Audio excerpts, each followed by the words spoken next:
Please subscribe. You're just clicking a button. It requires no effort.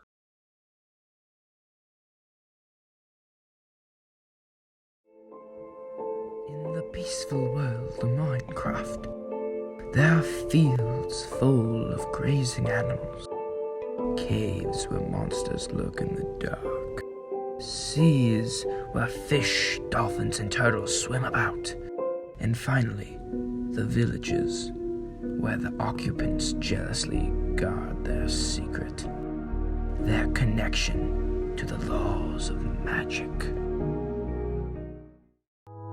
Hello again, my name is Rectangulus. Today I'm doing something a little different. Conspiracy! Haha!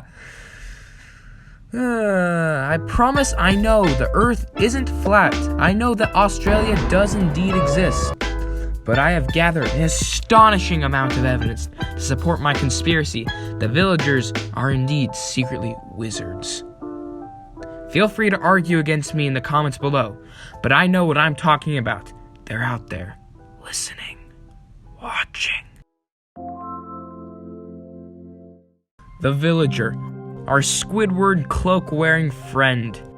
They live in villages. They love emeralds. And they love to rip you off. What do we really know about them? What are they hiding? Well, prepare to have your minds blown, because these guys have been hiding their connection to the arcane arts for a very long time.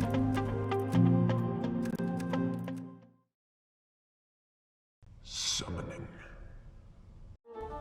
Villagers have the uncanny ability to summon various things. One of them being their own buildings. Villagers live in villages, which we all know, and I have mentioned before. But we know enough about them to see that villagers clearly cannot build or craft. That skill is reserved for players and players alone. How? How is it then that they have these houses to begin with? And how come each village has basically the same replica of houses? Down to the block. I mean, some are literally floating in midair. What is this? This guy, his house is like 300 blocks tall. If he did place every single block himself, how many trees, how many forests did he have to traduce? The answer is summoning. They each know special spells to be able to summon these exact replica of houses. That is why all these houses are basically the exact same.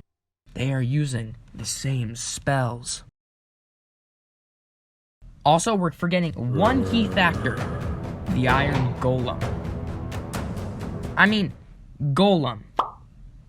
We've seen enough movies and TV shows to see that these things are magically summoned out of will of wizards or sorcerers or warlocks or whatever you want to call them. But we also know that they're pretty easy to build. 4 iron blocks in a cross shaped and a carved pumpkin on top. But as we know, villagers don't have the ability to place blocks. So how are they able to create such a creature without this ability? How would they even gather the resources to build such a creature? It's simple. They are able to summon it, call upon it, whenever they feel they are in peril or mortal danger. Right out of thin air, saying the spells in their weird language. If you've seen an iron farm working, you will know that the Iron Golem literally appears out of thin air, completely nowhere, while the villagers are screaming due to the zombie. It's so simple. The Iron Golems are being summoned by the frightened villagers to protect them from the vile mobs. Transformation. Not only do they have the power of summoning, but also the power of transforming themselves in other objects. Do you ever notice that no matter how many times you change a villager's job block, it is able to change its outfit instantly? He just snaps his non-existent fingers and suddenly his outfit is customized to fit his new job instantly. Once he was a librarian outfit. You break it, turn him into a butcher outfit. Any job, he's able to just instantly.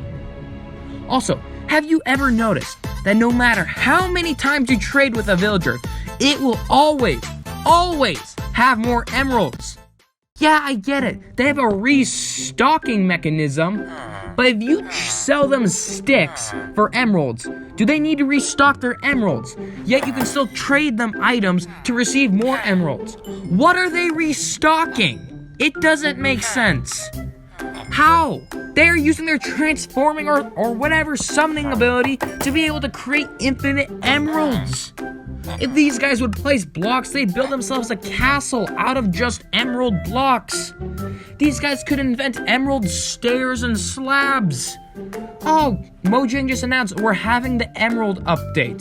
Villagers, they wanted that coming for like 10 years. I mean, I guess, what's the point in being mystical if you can't be rich? Witches and evokers. We know that when villagers are struck by lightning, they transform into witches and use their magical abilities to craft potions.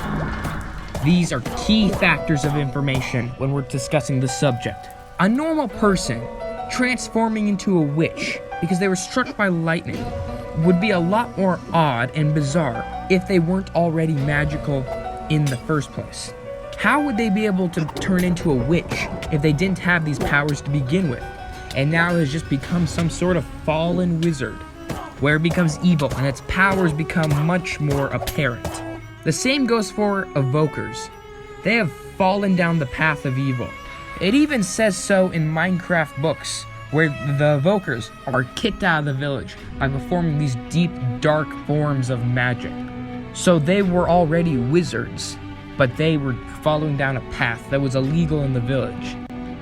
They were trying to push their powers of summoning to the limits. This is my undeniable proof that villagers are indeed wizards.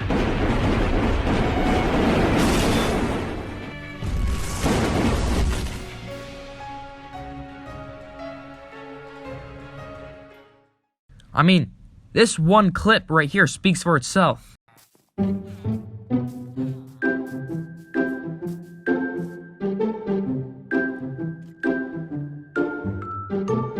What the heck? There are so many other powers that are unconfirmed. The real question, though, what is the extent of their powers? We know that they can summon, teleport, or transform, even go extreme speed. What? Sometimes even levitate.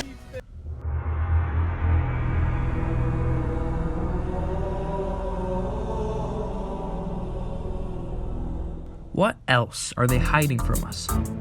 They are probably the creators of the enchantment table as well, as their librarians are able to sell these enchantment books, and they have a limitless stock. Anyone who has had a mending villager knows that the villager can always restock its books. Where is it getting from? Does it have the ability to enchant books without the need of an enchantment table? If that's the case, then their powers are far more great than we ever could anticipate. How was the Fletcher able to sell potion-tipped arrows? Their civilization is embedded with magic in every corner. But all I know is that I finally cracked the case. I have finally released to the world and revealed the villager's most deepest secret. Next time you walk into the village, take a look at the villagers. Think hard. What are they really capable of? Thanks for watching my video. If you liked the video, you can show it by using the buttons below. Feel free to stick around.